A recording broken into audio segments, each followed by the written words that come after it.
ఐవీఎఫ్కి ఇక్సీకి basic difference అనేది ఏంటి? ఏ పేషెంట్స్లో మనం ఐవీఎఫ్ అనేది సజెస్ట్ చేస్తాము, ఎవరికి ఇక్సీ అనేది సజెస్ట్ చేస్తాము? సో దీని గురించి మనం ఈరోజు తెలుసుకుందాము. హలో అండి, నేను doctor Maitreyi, fertility expert, Maitrisri fertility centre, Hyderabad.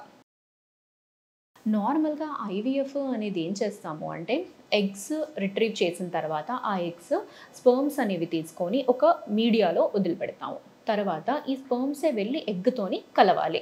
అంటే బేసికల్గా స్పర్మే వెళ్ళి ఎగ్ని ఫర్టిలైజ్ అనేది చేయాలన్నమాట. ఎంబ్రియో అనేది ఫామ్ అవుతుంది. దాన్ని మనం కన్వెన్షనల్ ఐవీఎఫ్ అన్నట్టుగా అంటాము. నెక్స్ట్ ఇక్సీ అనే ప్రొసీజర్ ఏంటి అసలు? ఇక్సీలో ఏం చేస్తామంటే ఎగ్స్ అనేవి రిట్రీవ్ చేసిన తర్వాత మనమే స్పర్మ్స్ని సెలెక్ట్ చేసుకొని ఆ ఎగ్ లోపలికి మాన్యువల్గా స్పర్మ్ని ఇంజెక్ట్ చేసే పద్ధతిని ఇక్సీ అంటాము. అంటే ఇంట్రాసైటోప్లాస్మిక్ స్పర్మ్ ఇంజెక్షన్. సో ఇది బేసిక్ డిఫరెన్స్ అనమాట.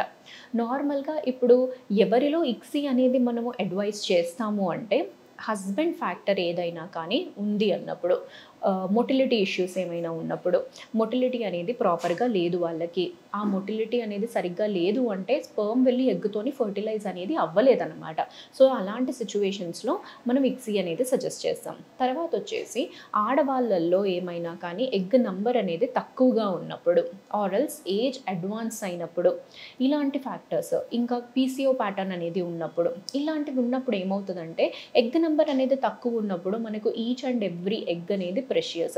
ఇన్ కేస్ ఒకవేళ ఆ ఎగ్ని స్పర్మ్ ఏమైనా వచ్చి ఫర్టిలైజ్ చేయలేదంటే ఎంబ్రియో అనేది ఫామ్ అవ్వదు. సో మనకి ఇక్కడ నంబర్ కన్స్ట్రెయింట్ వల్ల మనము ఇక్సీకి వెళ్ళాల్సి వస్తుంది. తర్వాత ఏజ్ అడ్వాన్స్ అయినప్పుడైనా కానీ, పీసీఓ ప్యాటర్న్ ఉన్నప్పుడైనా కానీ వీళ్ళకి ఏమవుతుంది అంటే ఎగ్ షెల్ అనేది హార్డన్ అవుతుంది అనమాట. కొన్నిసార్లు స్పర్మ్ వెళ్ళి ఎగ్తోని ఫర్టిలైజ్ అవ్వలేదు అంటే పెనిట్రేషన్ అనేది అవ్వలేదు అనమాట.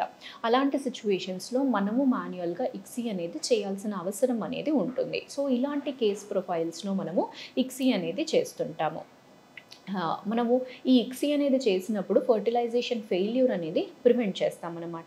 సో మేల్ ఫ్యాక్టర్ అయినా కానీ, ఫీమేల్ ఫ్యాక్టర్ అయినా కానీ ఏమైనా ఉంది అన్నప్పుడు మనం ఇలా నార్మల్ ఐవీఎఫ్ అనేది కాకుండా ఇక్సీ విధానంకి అనేది వెళ్తుంటాము.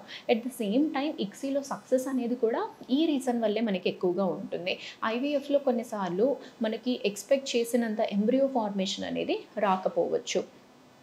ఏమవుతుంది అంటే, మనము యూజువల్గా ఇప్పుడు ట్రాన్స్ఫర్ చేయాలి అంటే బెస్ట్ ట్రాన్స్ఫర్ అనేది బ్లాస్టోసిస్ట్ ట్రాన్స్ఫర్, అంటే 5వ రోజు ఫామ్ అయిన ఎంబ్రియో. ఇలా 5వ రోజు ఎంబ్రియో అనేది బ్లాస్టోసిస్ట్ అనేది ఫామ్ కావాలి అంటే జనరల్గా దాని కన్వర్షన్ రేట్ ఎలా ఉంటుంది? ఇప్పుడు మనము ఎగ్ నంబర్ అనేది రిట్రీవ్ అయిన తర్వాత, ఫర్ ఎగ్జాంపుల్ ఆ నంబర్ అనేది 10 ఉన్నాయి అనుకోండి, దాంట్లో నుంచి అరౌండ్ 3 or 4 ఎంబ్రియోస్ మాత్రమే 5th డే ఎంబ్రియో వరకు వెళ్ళే ఛాన్సెస్ అనేవి ఉంటాయన్నమాట. అంటే blastocyst conversion rate that is around 30%. So ఇలా మనకి ఈ 30% కన్వర్షన్ రేటు అనేది ఉంది అన్నందుకు ఈచ్ అండ్ ఎవ్రీ ఎగ్ అనేది ఫర్టిలైజ్ అవ్వడం అనేది చాలా ఇంపార్టెంట్. ప్రతి ఎగ్ అనేది ఫర్టిలైజ్ అయ్యింది అంటేనే మనకు ఎంబ్రియో అవుట్పుట్ అనేది కూడా బాగా వస్తుంది. ఇప్పుడు ఎగ్ నంబర్ అనేది తక్కువ ఉన్న వాళ్ళకి మనము వచ్చే అవుట్పుట్ అనేది అంత ఎక్కువగా ఉండదన్నమాట.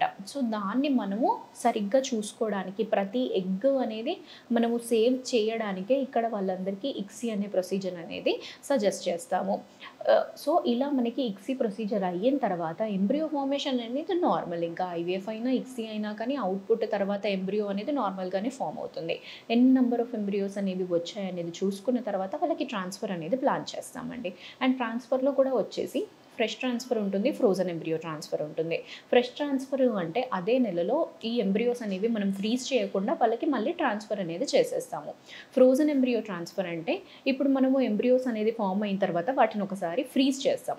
చేసిన తర్వాత మళ్ళీ వాళ్ళకి ఎప్పుడైతే డేట్ వస్తుందో అప్పుడు వాళ్ళ ఎండోమెట్రియం అనేది చూసుకొని ఎప్పుడైతే ఎక్సలెంట్గా ఉంటుందో, బాగుంటుందో, మళ్ళీ అప్పుడు ఈ ఎంబ్రియోస్ అనేది థా చేసి ట్రాన్స్ఫర్ చేస్తామన్నమాట. అది ఫ్రోజన్ ఎంబ్రియో ట్రాన్స్ఫర్.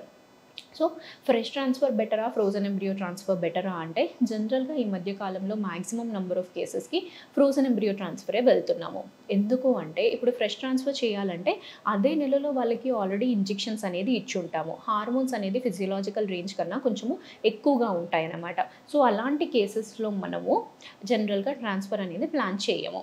మళ్ళీ ఎప్పుడైతే వాళ్ళ హార్మోన్స్ లెవెల్స్ అనేవి నార్మల్ రేంజ్కి వస్తాయో ఆ సైకిల్లో అనేది మనము ఎంబ్రియోస్ అనేవి ట్రాన్స్ఫర్ చేస్తే బెటర్ రిజల్ట్స్ అనేవి వస్తాయండి. అన్లెస్ అండ్ అంటిల్ వాళ్ళకి ఏదైనా ఎమర్జెన్సీ ఉంది, వాళ్ళు కంప్లీట్గా మూవ్ అయిపోవాలి, అవుట్ ఆఫ్ స్టేషన్ వెళ్ళిపోవాలి, ఇలాంటి కన్స్ట్రెయింట్స్ ఏమన్నా ఉన్నాయి అంటేనే మనము ఫ్రెష్ అనేది కన్సిడర్ చేయాలి. కానీ ఒకవేళ అలాంటివి ఏమీ ప్రాబ్లమ్స్ ఏవీ లేవు, నెక్స్ట్ మంత్ అయినా కానీ ప్లాన్ చేసుకోవచ్చు అన్నప్పుడు ఫ్రోజన్ ఎంబ్రియో ట్రాన్స్ఫర్కి అనేది వెళ్ళడం అనేది ఐడియల్ డెసిషన్ అండి. Thank you.